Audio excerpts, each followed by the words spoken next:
Bien, mes chers amis, nous sommes le 11 septembre 2002. Aujourd'hui, toute la presse, tous les médias et tout le monde a en tête le 11 septembre 2001. C'est pas que je tienne à en parler, mais je suis amené à vous en dire deux mots à deux niveaux différents.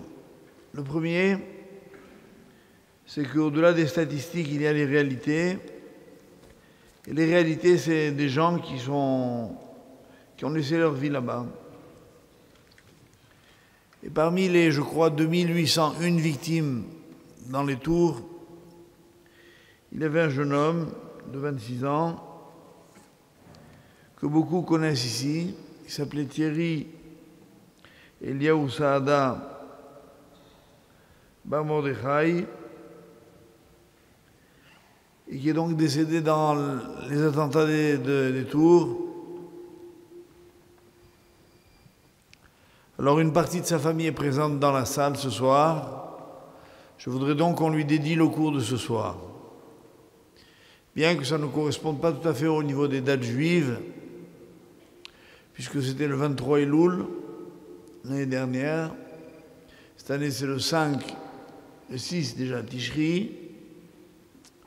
Mais il n'empêche que pour ce soir, le rapprochement s'impose et l'hommage en tout cas que nous voudrions lui rendre et à son âme. Qu'il repose en paix.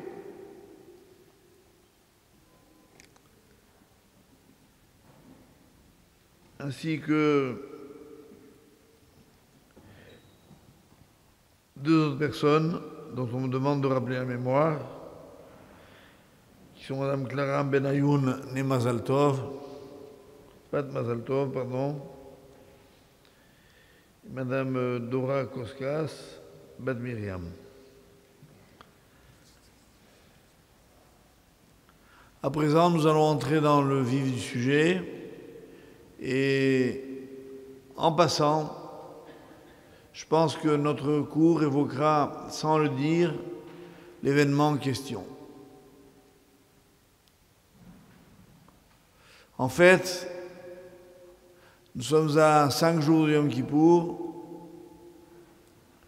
et je voudrais, bien sûr, que nous ayons d'abord tous en tête l'immensité de cette journée. Comme dit le Talmud, Atsumo Shel Yom, l'énormité de ce jour. La puissance de Yom Kippour est considérable. Cette année, je voudrais l'étudier à un niveau peut-être un peu plus approfondi que d'habitude et dans l'approche que je vous propose à présent.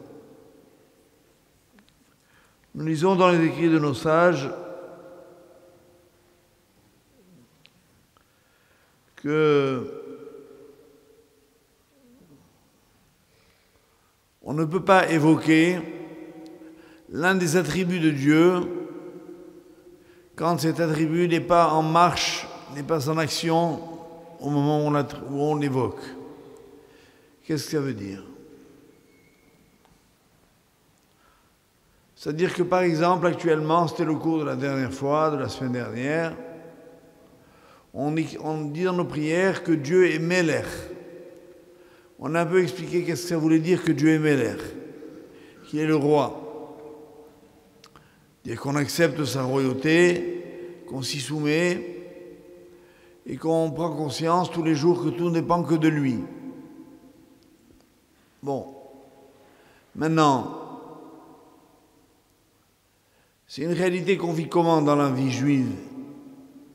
C'est-à-dire qu'en dehors de cette période des 10 jours, où par exemple, au lieu de dire Ael HaKadosh, dans la Hamida, on doit dire Amelech HaKadosh, l'Halakha dit que si on a oublié, il faut se reprendre. C'est grave de se reprendre parce qu'on a mentionné le nom de Dieu en vain. Pourtant, il faut se reprendre. Qu'en est-il à l'inverse? Si quelqu'un, au mois de Cheshvan ou de Kislev, dit Amelech HaKadosh au lieu de dire Ael HaKadosh. Ça peut arriver. Alors là-bas, nos maîtres sont en doute. Mais rien que le fait que ce soit un safek, on ne recommence pas la bracha, mais que le problème soit posé, indique bien que quand Dieu dans le monde ne gouverne pas le monde avec une qualité, cette qualité, il ne faut pas la mentionner. Alors j'en viens à poser la question maintenant, pourquoi maintenant? Pourquoi maintenant entre Rosh Hashanah et Kippour, on dit Amelech HaKadosh? En quoi Dieu est roi? En quoi Dieu est roi? Pire que ça, si j'ose dire. Dans la Hamida de Rosh Hashanah, comme dans celle de Kippour, on va dire Baruch Ata Hashem Eloheinu Melech HaOlam, Melech al Kol Haaretz, par exemple, Mekadesh Israël Veyom HaZikaron. Béni sois-tu éternel, roi de toute la terre, qui sanctifie Israël et le jour du souvenir, c'est-à-dire Rosh Hashanah. Même chose à Kippour. Alors je vous pose la question, voilà ce qu'on va essayer de comprendre ce soir. En quoi Dieu est le roi de toute la terre? Vous avez l'impression qu'il est le roi de toute la terre, vous, honnêtement? Je ne sais pas si vous avez marché dans Paris aujourd'hui, ça ne ressort pas nécessairement. Des affiches, des films, de la vie, des conversations des gens. Melech al Kol Haaretz. Et pourtant, on ne devrait pas le mentionner, puisque c'est une halakha. On ne mentionne une halakha que si une mida, que si elle est effectivement en exercice, si j'ose dire. La base de cette discussion, vous allez la voir, est extrêmement intéressante.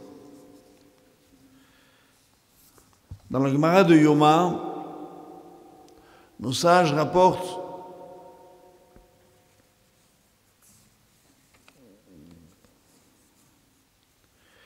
que lorsque les prières ont été instituées, elles l'ont été essentiellement par Anshe Knesset Hagedola, littéralement les hommes de la grande assemblée.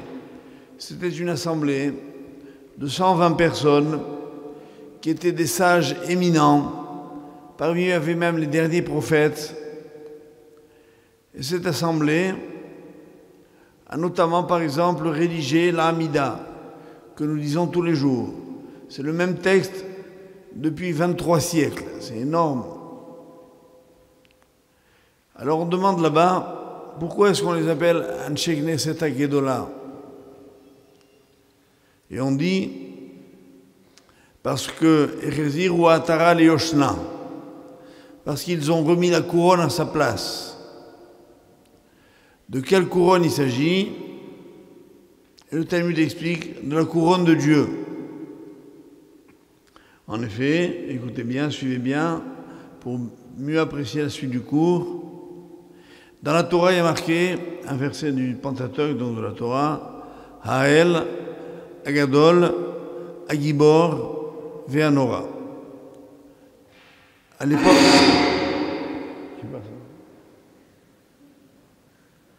l'époque, de Moïse, Dieu, entre guillemets, donne sa carte d'identité.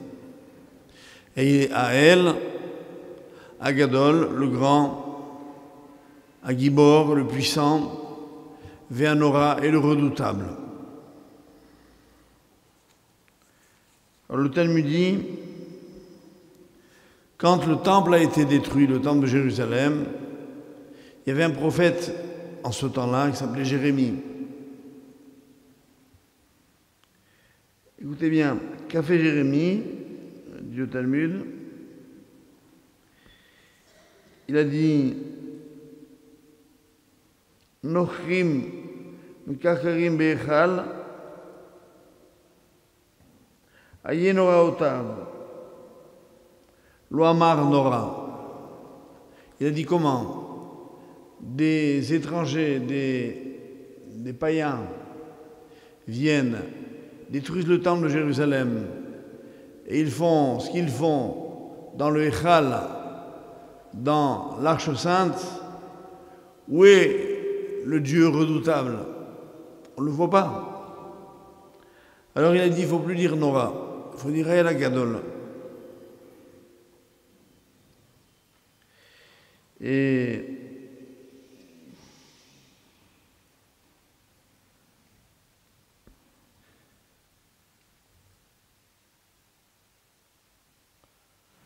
ensuite,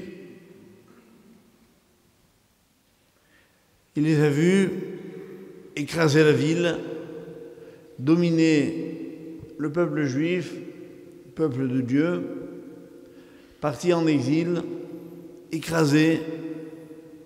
Il a dit, Aye Gevrotav, où est la force de Dieu? Lui qui se présente comme Gadol, Gibor et Nora.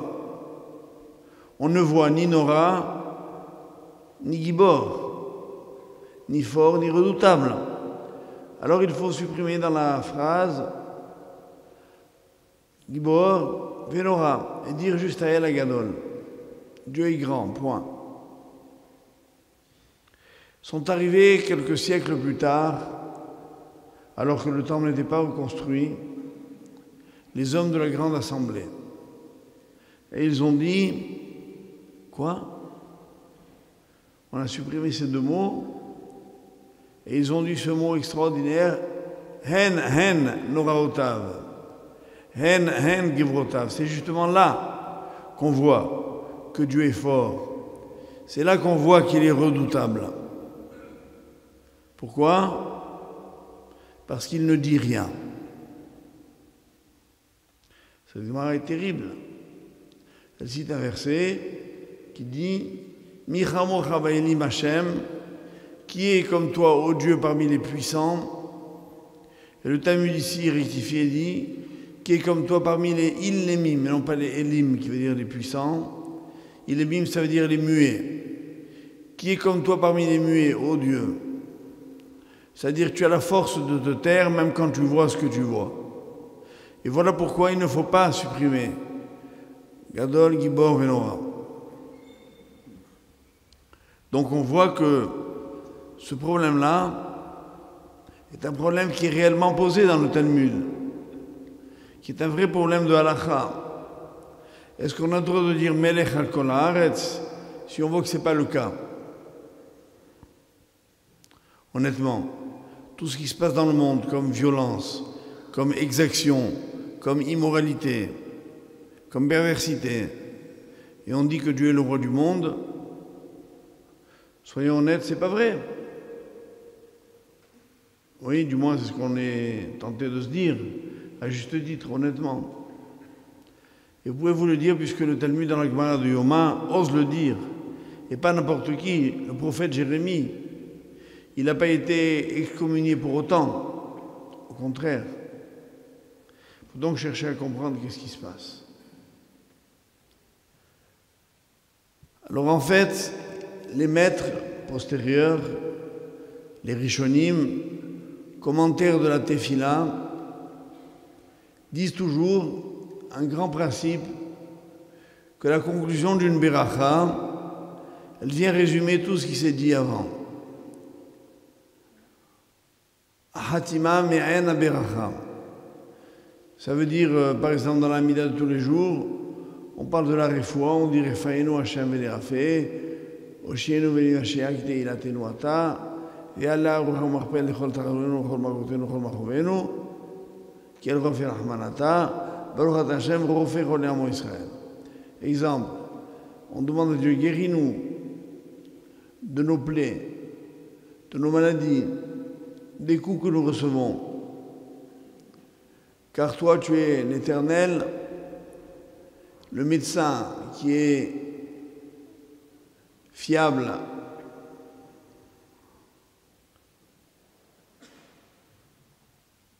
et sincère. Béni soit l'Éternel qui guérit les malades de ton peuple Israël. C'est-à-dire que la bracha, elle reprend le contenu du paragraphe en résumé.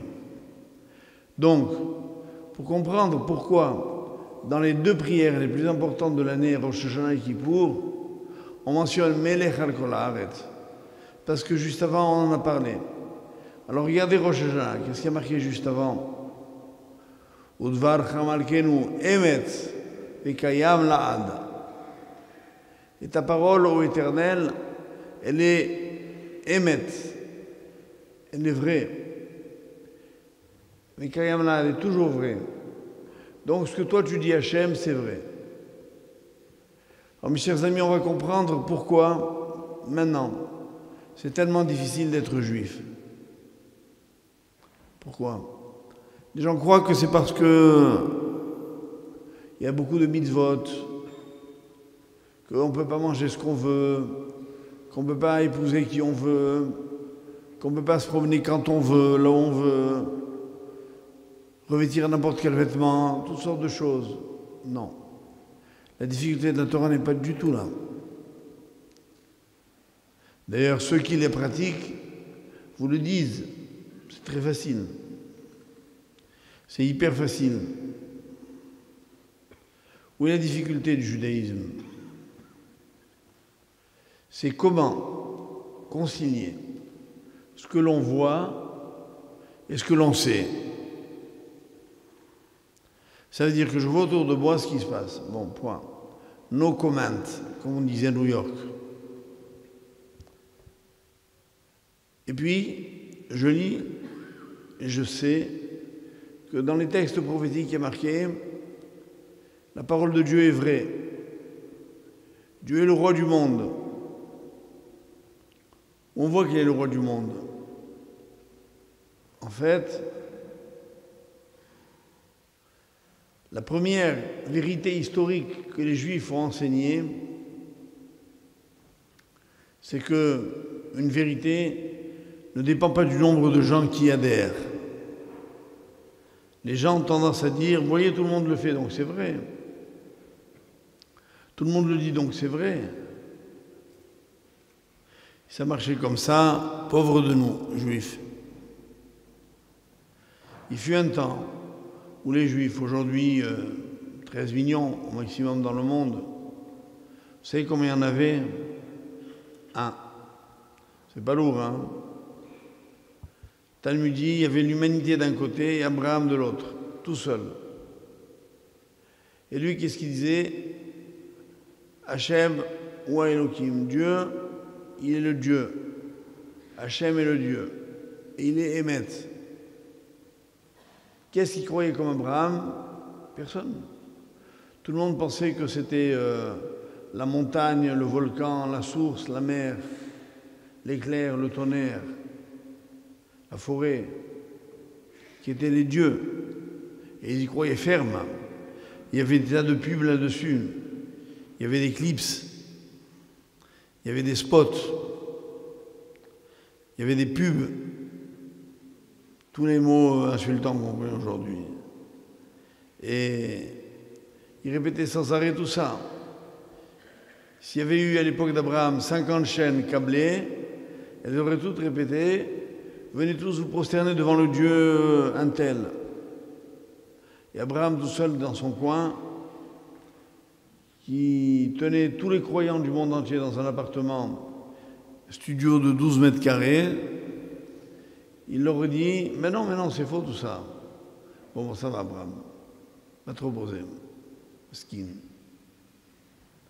Il est un peu fatigué. Depuis, cette idée a fait du chemin. On n'est pas encore au bout du chemin, loin de là. Mais quelle est la force d'Abraham? Pourquoi nous, Juifs, on fait dans toutes nos prières Baruch Ata Hashem Magan Abraham. Béni sois-tu éternel, le bouclier d'Abraham. C'est-à-dire que tu l'as protégé contre qui? Contre tous ceux qui voulaient agresser. Parce que c'est énervant quelqu'un qui dit la vérité, qu'on n'est pas prêt à entendre. Et c'est ce qui s'est passé. Il y a beaucoup de gens qui ont voulu tuer Abraham. Parce qu'il professait des choses que personne ne partageait. Donc nous, déjà juifs de notre temps, quand on pense des choses, on va élucider quoi? Il ne faut pas se dire, bon, mais les autres, qu'est-ce qu'ils pensent? Qu'est-ce qu'ils disent autour de nous? Ça ne sert à rien. Parce que Dieu, il est le roi de la terre, même si les autres ne le savent pas. Un jour, ils le diront. C'est ce qu'annoncent les prophètes. Ve'aya Hashem, les melech al kol haaretz. Bayom ha'u, et Hachem Echad Ushmo Echad. C'est-à-dire les gens reconnaîtront, ils diront son nom. Ils diront qu'est-ce qu'on a gaffé. Vous vous rendez compte, on a persécuté les Juifs et c'était eux qui disaient la vérité. J'ai l'air de vous parler de je ne sais quoi. À mon humble avis, le problème aujourd'hui, politique, géopolitique, dans le monde entier, c'est celui-là. C'est que les Juifs prétendent avoir et détenir une vérité que le monde ne partage pas, mais que le monde ne peut pas éliminer. Au fond, que ça les dérange que nous on pense qu'on pense si on pensait faux. Vous comprenez? Admettons qu'on soit ici tous d'accord et qu'il y a un petit groupe de 3 ou 4 personnes qui chahutent dans l'entrée et qui disent non, c'est faux, c'est faux, c'est faux, mais on les laisse chahuter. S'ils nous embêtent, on envoie un service d'ordre, on les fait taire. Mais c'est tout, on ne va pas les tuer. Ils ont qu'à dire ce qu'ils veulent, nous on pense autrement. Pourquoi le monde ne dit pas ça avec les Juifs? Non. Ça les énerve, comme Abraham à l'époque énervait le monde tout entier. Le monde est excédé par l'obstination du peuple juif, qui bien que pourchassé, persécuté, crucifié, enterré vivant, brûlé, gazé, continue de dire Shema Israël Hashem Elokeinu Hashem Echad. Franchement, ils ne comprennent pas? Non. Voilà la force du peuple juif, voilà le défi du peuple juif, voilà la difficulté du peuple juif. Et aujourd'hui, on vit une époque, et c'est là l'allusion que je vais faire au 11 septembre, c'est que pour la première fois, le monde a vécu en direct, par le biais des télévisions, une catastrophe. Terrible. Mais ce qu'il y avait de terrifiant dans cette catastrophe, c'est que s'il y avait quelques milliers de personnes qui l'ont vécu dans leur chair, il y a des milliards de personnes qui l'ont vu de leurs yeux. C'est jamais arrivé. Et c'est en fait le côté incroyable de la chose qui interpelle. Et depuis, on a dit des choses encore plus incroyables. Comme ce que l'on entend dernièrement dire. Genre par d'Irak, qui dit « Mais vous ne savez pas que c'est Israël qui a fait le coup ?» Genre. Comme on dit chez nous, n'importe quoi. Et puis quoi encore? Il n'y a que qui peuvent faire un coup pareil. Vous vous rendez compte de notre force, les enfants? On nous attribue même ce qu'on n'a pas fait. Un peuple aussi puissant, il doit avoir quoi? Des milliards de personnes? Non.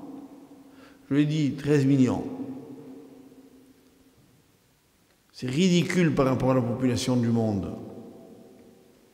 Et pourtant, regardez la force que le monde nous attribue à nous. Et il est agacé par notre présence et il est persuadé que notre croyance est vraie, mais il n'a pas le courage de la partager. Voilà toute l'énigme de ce monde. Alors nous, c'est une situation très difficile à vivre. Parce qu'on nous dit dans la Torah, un jour ils reconnaîtront, en attendant ils ne reconnaissent pas, ils nous persécutent, ils nous méprisent, et surtout, nous on voit ce qui est le plus insupportable, je crois, c'est d'entendre autour de nous constamment des mensonges, et qu'il faut les supporter. Et on nous dit, Udvarcha emet malkenu, ta parole à toi, Dieu, elle est vraie. Et alors je peux faire quelque chose pour qu'ils comprennent. Hein? On a vu avec la campagne dont Israël est victime depuis 2 ans, on a vu à quel point le sheker, le mensonge, était capable de devenir universel. En fait, je vous rassure, si j'ose dire, ce n'est pas la première fois. Il y a eu des périodes depuis 2000 ans, il n'y avait pas les mêmes médias, il n'y avait pas la même pression médiatique. mais il y avait exactement la même chose. On répandait partout constamment des mensonges contre les Juifs. Vous savez pas, c'est eux qui ont empoisonné les puits. Il y a des puits empoisonnés, c'est eux. Vous savez pas, on a trouvé le corps d'un petit enfant tué dans une forêt. C'est les Juifs qui l'ont tué. Vous savez pas? Et la rumeur allait en s'amplifiant. Et tout le monde y adhérait. Et le résultat derrière, c'était un pogrom. C'était une petite extermination par là, une expulsion par ici. Et ça fait 2000 ans qu'on a enduré ça. Ne vous plaignez pas par rapport à ce que vos parents, grands-parents, arrière-grands-parents ont vécu. C'était atroce. Et ils n'ont pas craqué. La preuve, c'est que vous êtes là. Autrement, il vous aurait dit soigneusement, surtout, enfuis-toi des synagogues. Surtout, ne dis jamais que tu es juif. Ne circoncis pas tes enfants. Certains ont essayé un peu de le faire, mais ils ont vu que c'était inutile. Après la guerre, tellement c'était terrible ce qu'ils ont vécu. Eux-mêmes en reviennent aujourd'hui. Et cette période dans laquelle maintenant il faut résister, c'est ce que j'ai intitulé « L'héroïsme spirituel du peuple juif ». Voilà ce que nous vivons aujourd'hui. Une période de notre histoire dans laquelle il faut continuer à croire en ce que l'on croit, quand non seulement personne ne le partage, mais quand tout le monde dit le contraire. Très dur. Alors, pour se donner des forces, on a un événement qui s'appelle Yom Kippour. J'ai dit tout à l'heure, il est immense, cet événement. Qu'est-ce que ça veut dire qu'il est immense? Ça veut dire que si on comprend bien l'identité de Yom Kippour, on comprend l'identité juive. L'identité de Yom Kippour, c'est la capacité d'inverser le temps. Un temps qui était comme ça, il devient d'un seul coup autrement. C'est une règle grammaticale de l'hébreu qui s'appelle le vav conversif. En hébreu, vous dites aya, ça veut dire quoi? Aya. En hébreu. Il était, aya. Vous mettez ve aya, ça veut dire il sera. Ça s'appelle grammaticalement le vav conversif. C'est-à-dire qu'il convertit le passé en futur. Voilà le peuple que nous sommes. Un passé capable de devenir un futur. Ça, c'est entre guillemets la magie de Yom Kippour. À Kippour, je crois que j'arrive tout bonnement avec ce que je suis, avec mon âge, avec mon expérience, avec mes croyances, avec mes pratiques, en un mot avec mon vécu. Non, j'arrive comme ça, mais je ne repars pas comme ça. Kippour m'a transformé. Kippour opère en l'homme une véritable conversion. Elle n'est pas automatique. Mais d'ailleurs, même là, le Talmud discute. Et si elle était automatique, cette conversion, est-ce que ce ne serait pas plus bon encore? Et ça, je discute. In fine, le débat reste ouvert. Mais quoi qu'il en soit, faut-il faire un geste ou pas? Apparemment, oui, il faut faire un geste. Celui qui fait Teshuvah, Yom Kippour, le change complètement. Et il ressort une autre créature qui, elle, a retrouvé la force, l'énergie, non seulement de tenir le coup face à tout ce que je viens de dire, mais mieux encore, de repartir de plus belle dans ce magnifique combat qui n'a jamais tué personne, du moins de notre côté. Le combat des idées. C'est vrai, on n'a jamais converti des gens de force chez nous. On nous reproche même de ne pas les convertir du tout. Je préfère ça que le contraire. Dans le monde entier, n'ayons pas peur de le dire aujourd'hui, les grandes religions sont construites sur des menaces, sur des, parfois, crimes, dans tous les cas sur des coercitions. Ça n'a jamais été le cas du judaïsme. On n'a jamais obligé quiconque à devenir juif, ni quiconque à pratiquer le mitzvot. On sait que ce que l'homme accepte, c'est c'est ce qu'il y a de plus fort en lui. Alors ça sert à quoi d'obliger? C'est un échec. Et à terme, une bombe à retardement. Si on veut détruire quelqu'un, oui, il faut l'obliger. Mais si on veut lui permettre d'être, il faut lui expliquer, il faut le toucher, et il se transforme tout seul. Voilà ce qui est notre pari à nous, que nous avons appris d'où. C'est ce que j'avais vraiment envie de vous dire ce soir. Quand, dit le Midrash, Dieu a voulu créer l'homme, il y a eu un grand débat dans le ciel, explique-t-on.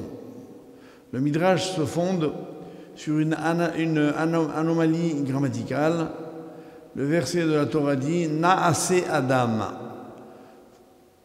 Faisons l'homme, c'est un verset célèbre. Faisons l'homme à notre image, dit Dieu.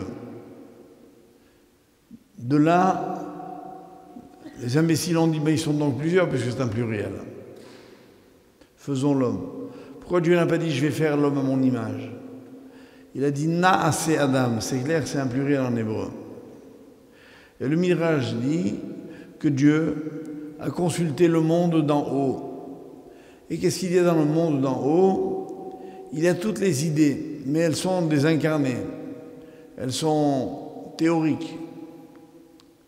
Elles sont uniquement de nature spirituelle. C'est quoi? Par exemple, chesed, l'amour. Par exemple, mishpat, le droit. Par exemple, shalom, la vérité. Par exemple, emet, la vérité. Alors Dieu a réuni tout ce beau monde-là, c'est-à-dire la vérité, la paix, la justice, l'amour. Arrêtons-nous là parce que c'est la liste que donne le Midrash. Il aurait dit alors on crée l'homme, puis ils sont mis à discuter.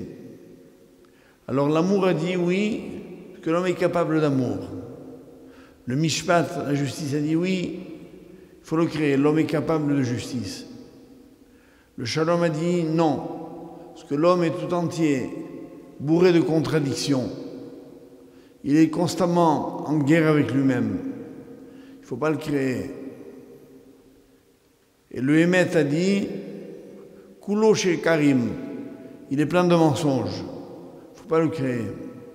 Donc alors il y avait donc un match 2-2 et ils discutaient. Et voilà que le Midrash dit très joliment, il ne faut pas dire Naaseh qui veut dire un futur, faisons l'homme à notre image, mais Naasa, juste en changeant une voyelle. Naasa, ça veut dire l'homme a été fait. Et le Midrash dit, Dieu les a consultés, comme ils n'arrivaient pas à se mettre d'accord, il a décidé tout seul. Et il leur a dit, ça y est, c'est fait, c'est un garçon. Il est né. Le premier homme est né. Voilà comment ça s'est passé, selon la tradition hébraïque. Alors si vous voulez donc juste qu'on s'arrête sur un mot, le Hémet a dit, il ne faut pas créer l'homme. L'homme, il n'est pas Hémet. C'est-à-dire que la vertu qui s'appelle la vérité ne peut pas être incarnée par l'homme. Un homme n'est jamais authentique du début à la fin de sa vie. Un homme est bourré de contradictions. Donc il ne peut pas incarner le Hémet. Donc le Hémet ne peut pas adhérer à la création d'une créature comme l'homme. Et Dieu dit, non, je vais le créer. Qu'est-ce que ça veut dire, je vais le créer? Alors c'est là où je vous demande de bien suivre, c'est le tournant du cours. D'un seul coup, Dieu a pris la décision, entre guillemets. Ce débat, s'il paraît théorique, est en fait beaucoup plus profond qu'il n'y paraît. Dieu a dit, non, je vais te dire à toi le Hémet, à toi la vérité, qui trône sur ton trône solitaire.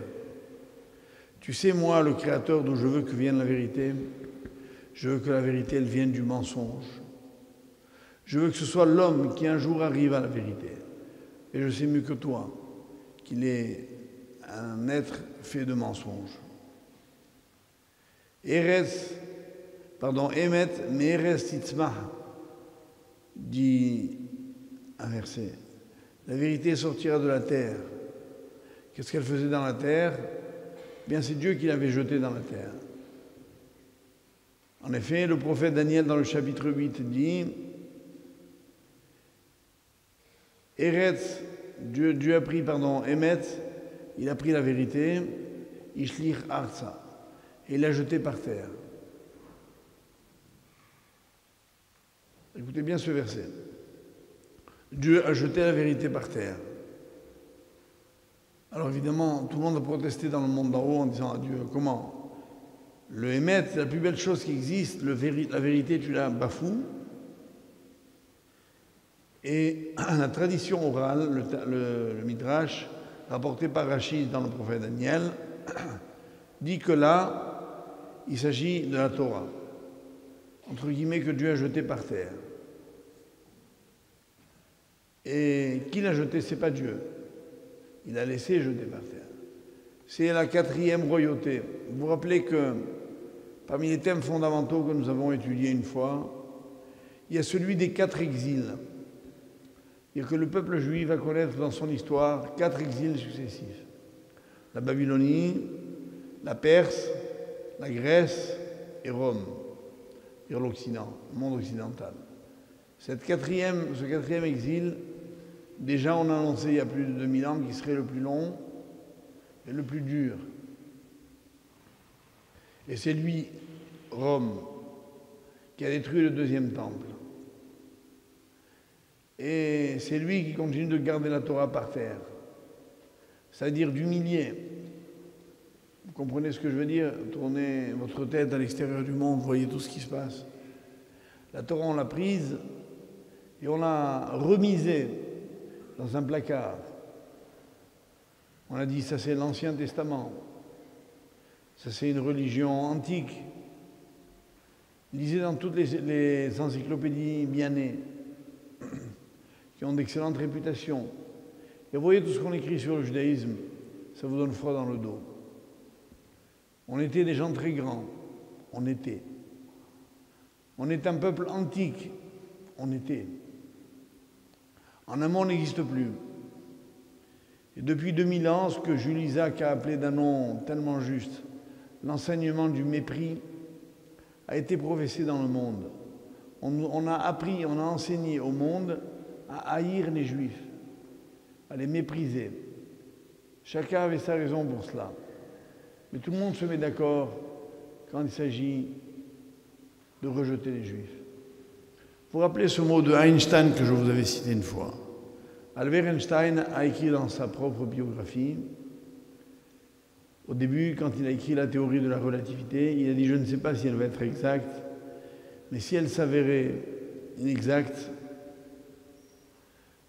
les Français diront que je suis allemand, les Allemands diront que je suis américain. En un mot, personne ne voudra le reconnaître, mais tout le monde se rappellera que j'étais juif. » Et ce que vous voulez, bien sûr, il est juif. Genre, c'est encore un mensonge à eux. Comme les protocoles des sages de Sion, etc., etc. Tout ce mensonge qui a connu son paroxysme pendant la dernière guerre, dans l'ouvrage infâme d'Hitler et Marchemo, Mein Kampf. Je relisais cette semaine, parce que ma femme l'a repris en main, elle a été tellement émue qu'elle a voulu que je partage avec elle ce passage, le livre de Golda Meir, qui s'appelle « Ma vie », dans lequel cette femme, qui est une grande dame, écrivait au début qu'elle avait donc proposé un plan de paix déjà à l'époque aux Palestiniens en 1956, dont personne n'a voulu. Et elle disait ce qui me chagrine le plus, c'est la haine qu'ils nous portent. On avait attrapé à l'époque, raconte-t-elle, on avait capturé ce que l'on appelait les fédaïnes, les terroristes comme on les appelait à l'époque, comme ils s'appelaient à l'époque. Et on a trouvé dans leur sac, dans leur besace, bien sûr des munitions, bien sûr des explosifs. Et on a trouvé, traduit en arabe, un exemplaire de Mein Kampf. Voilà comment on éduque le monde à haïr les Juifs. Et toute cette extraordinaire tissu de mensonges, c'est l'homme. Nous, il n'y a pas d'étonnement. Midrash il y a 5763 ans, quand Dieu a eu le courage de créer un homme, on l'avait prévenu, entre guillemets. Il est tout entier plein de mensonges. Il va dire n'importe quoi. Et que fait Dieu? Il dit j'assume. Je crée quand même. Pour nous révéler quoi? Qu'en fait, Emet mais Erestitzma. La vérité, elle surgira. D'où? De la terre. La terre, c'est là où il y a l'homme. C'est-à-dire du mensonge. C'est-à-dire que la profession de foi du judaïsme, c'est pas que les anges croient en Dieu, ils n'ont pas le choix. C'est que nous, les hommes, qui avons le choix de faire ce qu'on veut, de croire en ce qu'on veut, nous finirons par croire en lui. Et le rôle que nous avons en tant que juifs, c'est de rester les témoins de cette aventure spirituelle, même si elle ne remporte pas l'adhésion du monde. Le Talmud dit par exemple qu'à la fin des temps, on n'acceptera plus de convertis. Le Talmud dit pourquoi? Il dit parce qu'alors tout le monde voudra devenir juif, ce sera un honneur. Comprenez? Mais à l'époque, comme aujourd'hui, ou il y a quelques années, décennies ou siècles, quand c'était une honte d'être juif, entre guillemets, qui veut se convertir? Personne. Donc si quelqu'un vient se convertir, on l'examine. Ou il est malade, et on l'envoie se soigner, ou il est sincère, et il est vraiment sincère. Et c'est comme ça qu'on a fonctionné, pendant 2000 ans. En attendant qu'un jour vienne, prochain, où à force d'avoir répété, à Kippour, à Rosh Hashanah, et pendant les 10 jours, c'est-à-dire aujourd'hui, hier, demain, qui les sépare, Meler, Dieu est le roi. Vous ne le voyez pas? Non. Ben, il est quand même le roi. Et qui vous dit qu'il est le roi? Alors c'est là où je vous demande de bien comprendre ce qui suit maintenant. Vous vous souvenez quand les Juifs ont été au pied du mont Sinaï? Là-bas, le texte de la Torah dit que tous les Juifs ont dit Naase venishma. Nous ferons et nous écouterons, le texte de la Torah. La loi orale dans la Gemara de Avodah Zarah, page 3, dit apparemment un peu différemment. Elle dit que Dieu a pris la montagne qu'il a arrachée du sol, qu'il a mise sur la tête des Juifs, et il leur a dit, vous acceptez de ma Torah ou je lâche? Ils ont dit, bon, on accepte, on accepte. En un mot, ils l'auraient accepté sous la coercition. En fait, ce texte, il faut bien le comprendre. Le Maharal notamment explique que ça veut dire quoi? Ça veut dire que les Juifs n'ont pas eu d'autre choix que d'accepter la Torah. Mais ils l'ont accepté. Pourquoi? Parce qu'en fait, quelqu'un qui découvre la Torah, même un petit peu, même une minute, qui est confronté en un mot à la vérité, il n'a pas d'autre issue que d'y adhérer vraiment. Et voilà quel est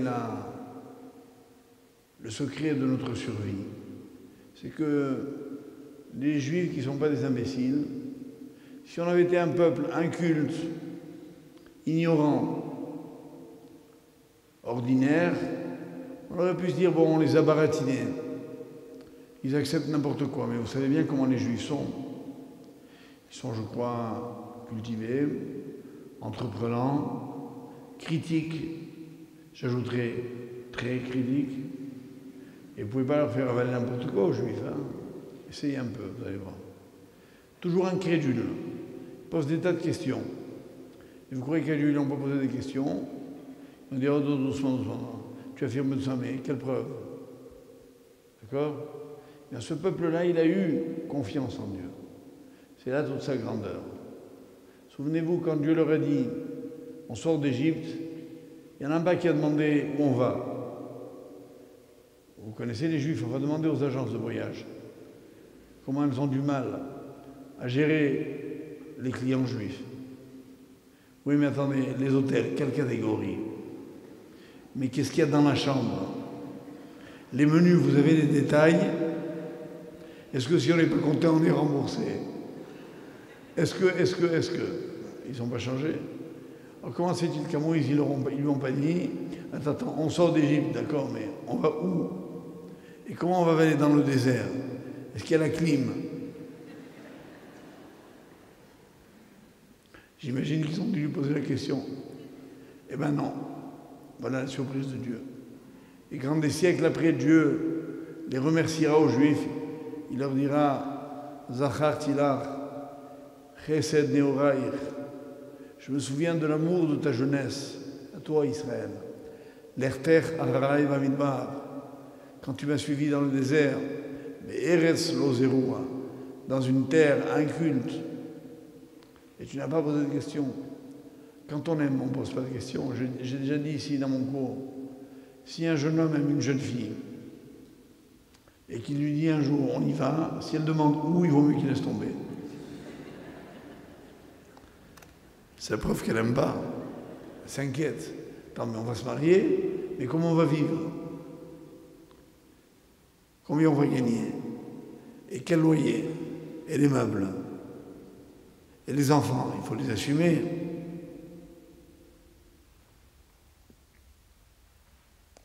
Les Juifs qui sont pourtant très critiques, essaient de faire des affaires avec eux, vous allez comprendre. Ils sont très durs en affaires, c'est ce qu'on dit. Ben, en foi, ils sont candides. Ils sont étonnants. D'un seul coup, ils ne posent plus de questions. Voilà la grandeur de ce peuple. C'est qu'en fait, il a touché la vérité. Et quand il a touché, il est obligé de reconnaître que c'est vrai. Et voilà pourquoi non seulement les Juifs ne sont pas critiques en matière de religion, de croyance, de foi, mais qu'en plus ils adhèrent. Et que même quand vous avez l'impression qu'il y a des Juifs, entre guillemets, agnostiques, incroyants, je vous ai raconté un jour, il y a un monsieur qui est venu me voir il y a longtemps, il me dit « Bonjour monsieur le rabbin, moi je voudrais vous parler un petit peu parce que je ne crois pas en Dieu. » Il m'a dit ça comme ça. Je suis athée. Alors j'étais à mon bureau, je me lève, je m'approche de lui, je fais tout le tour de ce monsieur, il était assis sur une chaise, je le regarde attentivement sous toutes les cultures, il se demandait ce qui m'arrivait. Il me dit non, j'aimerais vous voir de près parce que j'ai jamais vu un athée. Je veux savoir à quoi ça ressemble. Et en fait, je n'ai fait qu'emprunter dans cette attitude les mots à un rave de l'époque du Talmud, à qui un homme est venu dire « Rabbi, je ne crois pas en Dieu ». Alors le rave lui demande « Tu as lu la Torah ?» Le monsieur dit « Ben non, puisque je ne suis pas croyant. »« Tu as lu le Talmud ?»« Ben non, puisque je vous dis que je ne crois pas en Dieu. »« Tu as lu le Midrash ?»« Ben bien sûr que non. »« Et le Zohar ?» Il dit « Encore moins. » Alors il dit « Mon fils, tu n'es pas athée. Tu es ignorant. » Et en fait, dans chaque juif, il y a la croyance. Elle est là. Pourquoi? Parce qu'on a été frappé par les 3 minutes au Sinaï où Dieu a dit Anochi Hachem, je suis l'Éternel. Ça, on n'a jamais pu oublier. Voilà ce que c'est un juif. C'est quelqu'un qui a vécu une expérience collective unique il y a 3300 ans et qui ne s'en est pas remis. C'était là le but de l'opération. Dieu n'avait rien d'autre à ajouter. Il a dit juste je suis Dieu. Alors puis les gens ont demandé mon post-scriptum, nota bene, qu'est-ce qu'il y a d'autre? Rien. Et combien il avait raison? Parce que celui qui sait qu'il existe, il n'a besoin de rien d'autre pour vivre. Tout le reste, si j'ose dire, s'explique. C'est tellement simple. C'est donc la suite du cours de la dernière fois que je tenais à vous faire. Accepter Dieu comme roi, c'est pas seulement réaliser que tout dépend de lui, que c'est lui qui fait tout, mais c'est avoir le courage de continuer à y croire, même lorsque rien ne vous y pousse. Bien au contraire. Et cette dimension-là du émettre, qui est celle que pendant toute notre histoire, on va proclamer, elle s'exprime dans le Talmud, dans les écrits de Maïmonide au début, le premier chapitre, première partie, premier chapitre, premier paragraphe, où il dit qui est Dieu? Ben, il se définit lui-même. Ani Rishon, Vani Acharon, Baladai En Elokim. Je suis le premier, je suis le dernier. Et entre les deux, Ani Hu, je suis le même. C'est-à-dire quoi? C'est-à-dire que quand on veut comprendre qui est Dieu, On regarde ce que les textes bibliques disent. Alors on voit Dieu dans Rishon, ce qu'il était au début. Et puis on voit Dieu dans ce qu'il sera à la fin, Ani Acharon. Il y a des prophéties, il y en a de sortes, celles qui racontent le passé et celles qui prédisent l'avenir. Et le présent, il faut faire avec. C'est nous qui gérons le présent. D'ailleurs, vous le savez bien, le présent a très peu d'importance. Mieux, il n'existe pas.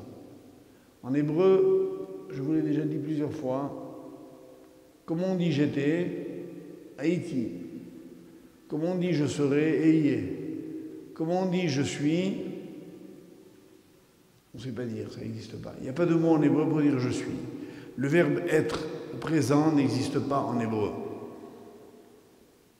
C'est quand même une lacune grave, non? La réponse est très simple. C'est que ce qui ne se dit pas en hébreu n'existe pas.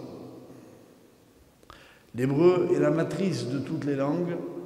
Elle est la langue de la création, la langue de l'intelligible. Elle n'est pas la langue du peuple juif. Elle est la langue dans laquelle Dieu s'est exprimé et qui, elle, est donc la langue de toutes les réalités vraies, si j'ose dire. Donc si l'hébreu ne sait pas dire une chose, c'est que cette chose n'existe pas, qu'elle est une invention de l'homme. Voilà pourquoi, par exemple, en hébreu, il n'y a pas de mot obscène. Il n'y a pas de mot vulgaire. Quand dans la Torah, on veut dire qu'un homme est allé avec une femme, on dit qu'il est allé avec elle. Pour lui, lui compter fleurette, comme on disait au Moyen-Âge. Non, la Torah est très explicite, mais elle ne dit pas. C'est-à-dire que l'homme va inventer des qualificatifs pour décrire ce qu'il a envie de décrire avec ses fantasmes à lui. Mais la vraie réalité, c'est que cet homme, il était avec cette femme. C'est-à-dire qu'ils ont vécu ensemble un moment d'intimité. Et que ça définit une personne. Alors quand l'hébreu, par exemple, ne sait pas dire « je suis », c'est-à-dire que personne ne peut dire « je suis ». Parce que même Dieu, quand il a voulu parler de lui, si j'ose dire, il a dit « ani hu ». Ani, je, hu, lui. C'est-à-dire que dès qu'il parle de lui au présent, il se projette dans l'inconnu. Hu, c'est-à-dire il, c'est le pronom personnel à la troisième personne. Il, l'anonyme. Je, anonyme. Je suis, entre guillemets, lui. C'est-à-dire, vous ne pouvez pas, non, c'est trop facile. Si la vérité de Dieu explosait sous nos yeux, croire n'aurait aucun sens. Ce serait une science comme les autres. On enseignerait dans les facultés, on dirait, venez, je vais vous expliquer Dieu. Non. Dans le Torah, on ne dit pas ça, on dit, venez, je vais vous raconter Dieu. Le judaïsme, ce n'est pas une théologie, c'est-à-dire une science de Dieu, c'est une expérience de Dieu. Nous, les Juifs, on l'a vécu avec lui. On était ensemble. Il ne nous a jamais quittés. Voilà ce qu'on a à raconter au monde. Le monde médusé a du mal à y croire. Parce qu'ils se disent, mais attendez, mais comment c'est possible? On dit, la preuve, c'est qu'on est là. Rappelez-vous de ce membre du Soviet suprême qui, dans les années les plus dures du soviétisme, du communisme soviétique, disait « Je ne crois pas en Dieu parce que c'est interdit. Mais si je devais y croire, je n'en aurais qu'une seule preuve, c'est l'existence des Juifs. » Le fait que nous continuions aujourd'hui d'exister, c'est un non-sens dans tous les domaines, philosophiquement, sociologiquement, historiquement, stratégiquement, économiquement, tout ce que vous voulez. Et bien évidemment, quand on regarde rien que la situation d'aujourd'hui à laquelle vous êtes habitués, vous regardez la puissance du monde arabe, qui a déclaré depuis 50 ans la guerre ouverte à Israël, et qui n'a pas arrêté, qui ne veut toujours pas reconnaître son existence. Regardez leur puissance. C'est inouï, c'est incroyable. Et comment on tient encore le coup? Regardez simplement une carte. Vous voyez tous les États qui entourent Israël. Israël vit comme dans une mer hostile. Autour de lui, pas moyen de mettre le pied quelque part. Vous vous promenez dans le monde entier. Regardez la puissance du pétrole qui a rendu les États arabes surpuissants aujourd'hui parce qu'ils sont détenteurs de l'énergie. Vous croyez que c'est par hasard ça?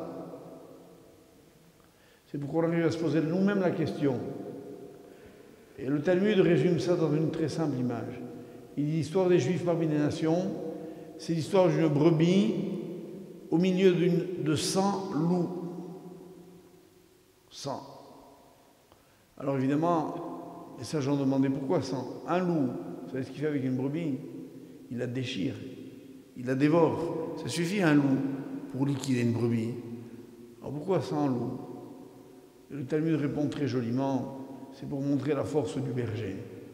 Ce berger-là, même 100 loups n'ont pas pu dévorer sa brebis. Israël est toujours là. On est les témoins de cette présence, même si on est des témoins un peu palos des fois, un peu traîtres des fois. Ça fait rien, on est toujours là. Chez un juif, sommeille toujours sous les cendres, les braises allumées. Il suffit de souffler un peu, ça se rallume. Constatez-le autour de vous, vous verrez. Et ne croyez surtout pas un juif qui vous dira « je ne crois pas en Dieu ». C'est pas possible. Voilà ce qu'à Yom Kippour nous redécouvrons. Et nous redécouvrons comment? Parce qu'on dit qu'à Yom Kippour, tiens son nom de boulot Yom Kippour. Pourquoi on l'appelle Yom Kippour? Yom Kippourim exactement. Le jour des expiations. Parce que ce jour-là, Dieu a pardonné le péché du veau d'or. Donc il y a eu une étape de la loi. Dieu dit à Moïse, va la donner au peuple. Il descend, il les trouve en train de danser autour du veau d'or. Résultat, les tables tombent des mains de Moïse et n'atteindront jamais les Juifs. Alors, que fait Moïse? Il retourne. 40 jours une nouvelle fois. Pour supplier Dieu de leur pardonner. Il retournera une deuxième fois 40 jours, 3 fois en tout. Et il suppliera Dieu de leur pardonner. Et finalement, Dieu acceptera de leur pardonner. Et il dira, Salahti, Kidvarecha. J'ai pardonné comme tu me l'as demandé. Ce jour-là, c'était le 10 Tishri. Donc ce jour-là, jour du pardon de Dieu, est devenu le jour du pardon, tout court. C'est le jour où on se souvient que Dieu a été capable de pardonner l'impardonnable. Ne venez pas me dire, monsieur le rabbin, vous savez ce que j'ai fait comme bêtise dans ma vie? Je dirais, eh ben, pire que le veau d'or, ça n'existe pas. Un peuple qui rejette son Dieu au pied de sa montagne, là où il est venu se révéler à lui pour une aventure fantastique à laquelle, in fine, on va adhérer, on a quand même voulu chercher ailleurs si c'était pas mieux d'avoir des veaux d'or, et il a accepté de pardonner. Qu'est-ce que vous voulez qu'il ne pardonne pas? Il pardonnera tout, à condition que l'homme accepte de revenir vers lui. Voilà ce qui nous est demandé à Kippour. Alors Kippour, on pardonne l'expression, on s'écrase un peu, on jeûne, donc on s'affaiblit, on minore l'effet de notre corps sur notre âme. D'habitude, on a tous les jours, on se les réveille avec des appétits spirituels et des appétits physiques. On a envie de certaines choses pour notre corps et pour notre âme. Et généralement, je dirais même toujours, le combat est inégal, c'est le corps qui gagne. En un mot, tous les hommes mangent, boivent, etc. Mais ils ne vont pas au Beth Midrash, ils ne vont pas à la maison d'étudier. Et qu'est-ce qu'ils font de leur appétit spirituel? Ben, ils l'étouffent, ils le calment. Pourquoi? Parce que cet appétit a une faiblesse et qui ne crie pas famine. Le ventre, quand on ne lui donne pas à manger, ça gargouille. D'accord? Donc les appétits se réveillent. À Kippour, on calme les appétits physiques. Comment? En ne s'occupant pas d'eux. On dit à notre corps, écoute, tu attendras, s'il te plaît. Et le café, ce soir. Et les gâteaux, ce soir. Et le couscous, ce soir. Tout, on lui dit attends, et le corps s'empaille, il dit bon, d'accord, une fois par an, ça va. Et au contraire, notre âme, là, elle s'éclate, elle vient à la synagogue, elle prie, elle s'illumine, elle trouve des forces, elle s'aperçoit qu'il y avait quelque chose de vrai là-dedans. Que lorsque Kippour s'en va, il y a un peu de regret. Tout le monde est très content de finir le jeûne, mais en fait, on est triste au fond de nous de ne pas être capable de vivre tous les jours comme à Kippour, c'est-à-dire une victoire de la spiritualité sur la matière. Il y a beaucoup de gens, c'est devenu aujourd'hui en Israël un des vœux qu'on se donne, se congratule d'une congratulation stupide. Quand vous allez en Israël avant Kippour, on vous dira Tzom Kal, on souhaite un jeûne facile. Pourquoi jeûne facile? Ça n'arrive à rien, jeûne facile. Ce qu'on veut, nous, c'est un jeûne difficile. On ne veut pas que ce soit facile, on veut un jeûne réussi. Et pour qu'il soit réussi, il faut qu'il soit difficile. Mais qu'on ait gagné le combat. Et on a les moyens de gagner. On remporte les combats qu'on a à force de livrer, uniquement. Ceux qu'on ne livre pas, on ne les gagne jamais. N'est-ce pas? Et en fait, il faut se convaincre dans la vie de mener les bons combats. C'était l'objet du cours de ce soir. C'était ma façon, un peu personnelle, c'est vrai, de vous préparer, de nous préparer, de me préparer à Yom Kippour. Chaque jour, chaque année, pardon, j'attends un déclic à Yom Kippour et généralement je le ressens, je le reçois. Et ce déclic, il faut un peu le provoquer. Et ce soir, nous avons voulu le faire. En vous rappelant l'extraordinaire mission qui est la nôtre, la beauté et la grandeur de cette mission, et surtout la conviction qu'elle est vraie, et que dès lors que vous la toucherez du doigt, vous ne pourrez plus jamais la quitter. Et je laisse le Tout-Puissant faire le reste. Moi, j'ai essayé de faire mon boulot, maintenant c'est à lui de faire le sien, et vous, je suis sûr que vous gagnerez.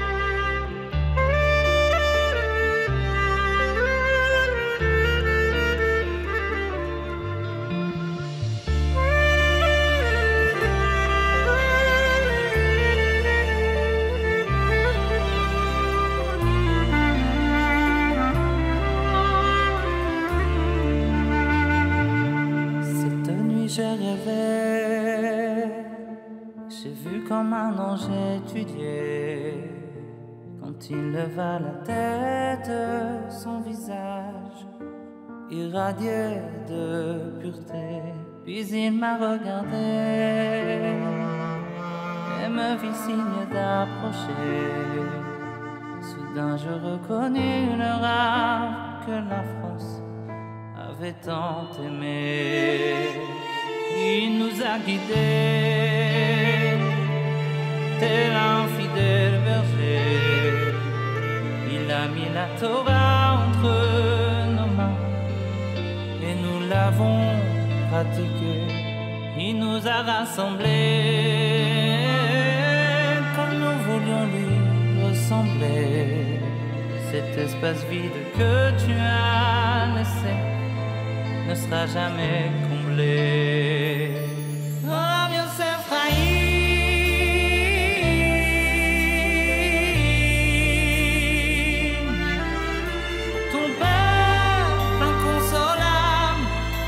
sécher ses pleurs, voir Yosef Chaim.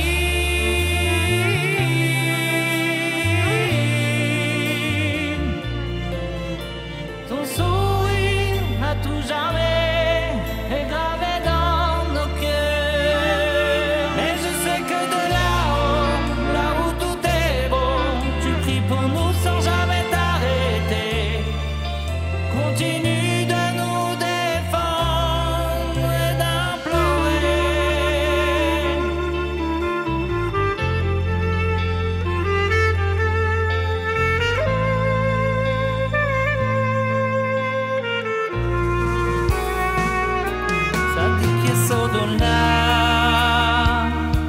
à chacun il donnait son âme.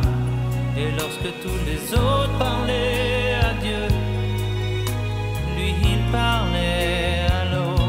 Et jusqu'au dernier jour, il acceptait avec amour les épreuves endurées pour sauver.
Alors mes chers amis, bonsoir à tous.